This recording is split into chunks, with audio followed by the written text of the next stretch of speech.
दोस्तों मैं आपकी होस्ट डॉक्टर सीमा तिवारी एक बार फिर लेके आ गई हूं नेक्स्ट मॉक टेस्ट की सीरीज। जी हाँ दोस्तों, ये वो मॉक टेस्ट है जिसके सभी क्वेश्चंस बहुत ही ज्यादा इंपॉर्टेंट है आपकी सभी आगामी प्रतियोगी परीक्षाओं के लिए।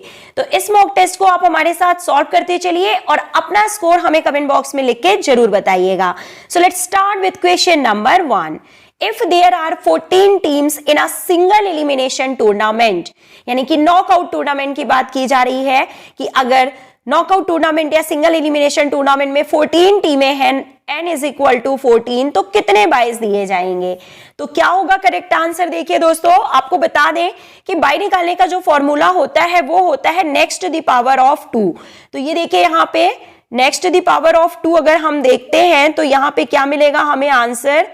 ये देखिए 2, देन 4, 8 और 16, यानी 2 द पावर 4 अगर हम देखें तो वो हमें मिलता है 16।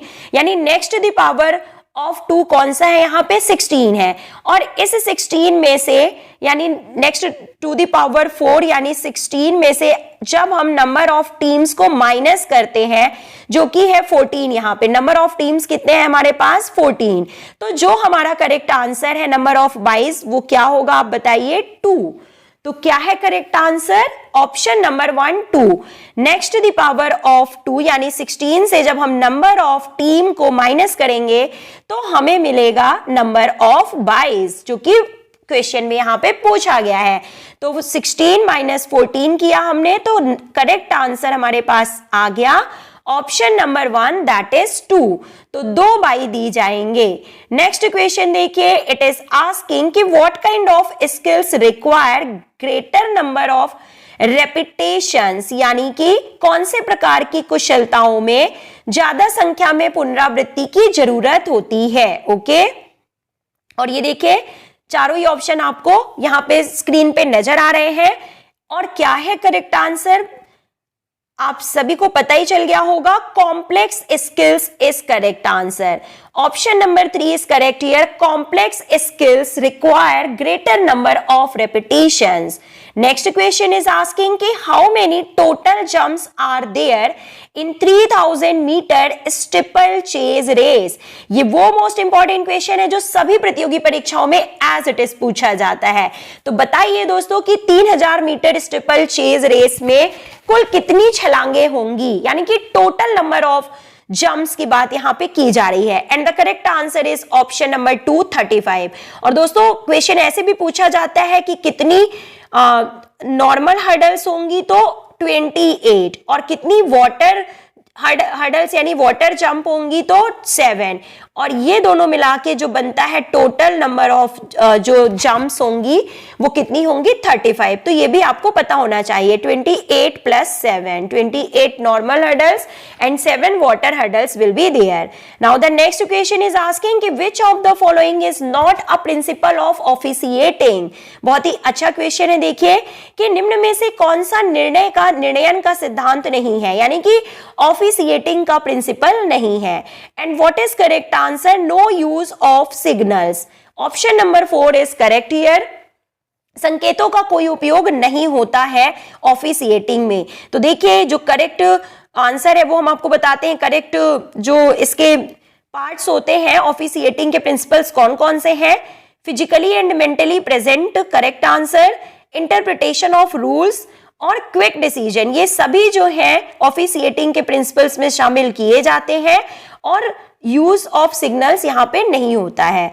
Now the next question is asking that the number of officials in kho kho game is, यानी कि खो खो खेल में अधिकारियों की संख्या कितनी होती है? And the correct answer is option number 1 5 is correct answer.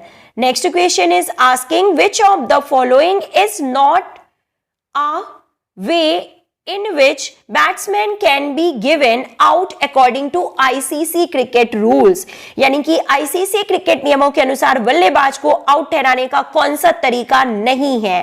तो देखिए किस किस तरह के आउट होते हैं, आपको पता है कि कितने तरीकों से आउट किया जा सकता है, ये भी एक क्वेश्चन बनता है। तो लगभग 10 तरीकों से आउट दिया जा सकता है बैट्समैन को, तो उनमें से कौन सा एक तरीका नहीं है ये आपको बताना है। And the correct answer leg bye is correct answer. Okay, bowled, leg before wicket and handling the ball, ये जो है सही है। यहाँ पे लेग बाई जो है वो बल्लेबाज को आउट ठहराने का तरीका नहीं है। Okay, let's move to next question and it is asking that in kabaddi officials on field who conduct the match are called, यानी कि कबड्डी के दौरान, कबड्डी में मैदान पर जो अधिकारी मैच का प्रबंध कराते हैं या मैच कराते हैं, कंडक्ट कराते हैं, उन्हें क्या कहा जाता है? And the correct answer is option number 2 umpire. It is correct answer. तो दोस्तों बहुत ही इंपॉर्टेंट क्वेश्चंस है, वीडियो को पूरा और लास्ट तक जरूर देखिएगा और अपना स्कोर हमें कमेंट बॉक्स में लिख के जरूर बताइएगा। विच of the following is not a quality of a good official, यानी कि एक अच्छे अधिकारी का कौन सा फीचर या क्वालिटी नहीं होता है? तो देखिए क्या होगा correct answer, option number 3 argue with players on his decision, यानी कि खिलाड़ियों से अपने निर्णय पर लड़ना, यह एक अच्छे अधिकारी की क्वालिटीज में शामिल नहीं होता है। इसके अलावा knowledge of new rules, punctuality and fair in avoiding decision, ये सभी एक अच्छे अधिकारी की क्वालिटीज में शामिल किए जाते हैं। Now the next question is asking कि in a boxing match equipment checking should be done, एक मुक्केबाजी के मैच में उपकरणों की जांच की जानी चाहिए। And what is correct answer, before the bout, यानी कि बाउट से पहले ही ये जो बॉक्सिंग का मैच होता है उसमें इक्विपमेंट की चेकिंग कर ली जानी चाहिए। Now the next question is asking the lona rule is applied in the game of, यानी कि लोना नियम किस खेल में लगाया जाता है? तो आप सभी को पता है दोस्तों, लोना इज रिलेटेड टू कबड्डी और लोना के कितने अंक दिए जाते हैं ये भी आपको पता होना चाहिए। तो 2 अंक दिए जाते हैं लोना के। नेक्स्ट क्वेश्चन इज आस्किंग कि which of the following is not a duty of referee in kabaddi game, निम्नलिखित में से कौन सी ड्यूटी कबड्डी के खेल में रेफरी की नहीं है? And the correct answer is option number 3 keep a note of the timing in the score sheet at the beginning and at the end of each half, प्रत्येक हाफ के आरंभ एवं अंत पर स्कोर शीट में समय नोट करना, यह ड्यूटी कबड्डी के खेल में रेफरी की नहीं होती है। तो क्या क्या ड्यूटी होती है रेफरी की? देखिए, टेक द टॉस करवाना, स्टार्ट द मैच शुरू करवाना, record the time of each red, यानी प्रत्येक रेड का समय रिकॉर्ड करना, ये कबड्डी के खेल में रेफरी की ड्यूटी होती है। Now the next question is asking कि who carries out the toss in a volleyball game to decide upon the first service and the sides of the court in the first set। आप सभी को पता है कि volleyball में जो match होते हैं वो 5 सेट में खेले जाते हैं, ठीक है। तो ये पूछा जा रहा है कि प्रथम सर्विस एवं क्रीड़ा क्षेत्र का चुनाव का निर्णय करने के लिए टॉस कौन करवाता है, ठीक है। तो ये यहाँ पे पूछा जा रहा है, फर्स्ट सेट की बात यहाँ पे की जा रही है। And the correct answer is option number 1 first referee with captain of both teams, यानी कि जो फर्स्ट रेफरी होगा वो दोनों ही टीम के कप्तानों के साथ टॉस करवाता है to decide upon the first service and the sides of the court in the first set. Now the next question is asking कि in a table tennis match a referee is not responsible for, table tennis match में referee इसके लिए जिम्मेदार नहीं होता है। And the correct answer is option number 4 calling the score in accordance with specified procedure, यानी कि निर्देशित प्रक्रिया के अनुसार स्कोर बताना। तो इस कार्य के लिए टेबल टेनिस मैच में रेफरी जिम्मेदार नहीं होता है। तो देखिए ये भी बता देते हैं आपको कि रेफरी किन किन जिम्मेदारियों के लिए जिम्मेदार होता है। First number the conduct of the draw करवाना, number 2 the scheduling of the matches by time and table, and number 3 checking the eligibility of players. इन सभी के लिए टेबल टेनिस मैच में रेफरी जिम्मेदार होता है। Now the next question is asking duration of mesocycle is, यानी कि जो मीजोसाइकिल होती है, जो 3 तरह के ट्रेनिंग पीरियड होते हैं, माइक्रोसाइकिल, मीजोसाइकिल एंड मैक्रोसाइकिल। तो इन तीनों में से जो मीजोसाइकिल होता है उसकी अवधि कितने दिनों की होती है? And the correct answer is 4 to 6 weeks, यानी कि 4 से 6 हफ्ते का जो ट्रेनिंग पीरियड होता है उसे मीजोसाइकिल के रूप में जाना जाता है। कुछ दिनों का जो ट्रेनिंग पीरियड होता है उसे माइक्रोसाइकिल, और कुछ महीनों से लेके सालों का जो होता है उसे मैक्रोसाइकिल के रूप में जाना जाता है। Now the next question is asking कि JCR टेस्ट आइटम्स आर, यानी कि JCR टेस्ट आइटम्स में कौन कौन से आइटम्स को शामिल किया जाता है? तो देखिए जे का फुल फॉर्म होता है JCR vertical jump, chinning up and shuttle run. तो कौन सा ऑप्शन सही है? देखिए वर्टिकल जंप, C मतलब चिनिंग अप, और R का मतलब होता है शटल रन। तो ये फर्स्ट नंबर जो है ये बिल्कुल सही है JCR टेस्ट आइटम्स के रूप में। Option number 1 is correct here. Next question is asking कि how many attempts does student get in Lockhart McPherson badminton test. तो देखिए एक क्वेश्चन तो एग्जाम में यही बनता है कि लॉकर्ट मैकफर्सन जो टेस्ट है, लॉकर्ट मैकफर्सन टेस्ट किससे संबंधित है? तो बैडमिंटन से संबंधित है, और इसमें कितने अटेम्प्ट्स दिए जाते हैं प्रत्येक टेस्ट, बैडमिंटन टेस्ट में प्रत्येक छात्र को कितने अटेम्प्ट्स दिए जाते हैं, ये क्वेश्चन में पूछा गया है। And the correct answer is option number 2, 3, यानी कि लॉकर्ट मैकफर्सन बैडमिंटन टेस्ट में प्रत्येक छात्र को 3 अटेम्प्ट दिए जाते हैं। नेक्स्ट क्वेश्चन इज आस्किंग कि which of the following is the correct formula to compute mean of grouped data, यानी कि निम्न में से ग्रुप्ड डाटा का मीन यानी माध्य निकालने का सही सूत्र क्या है?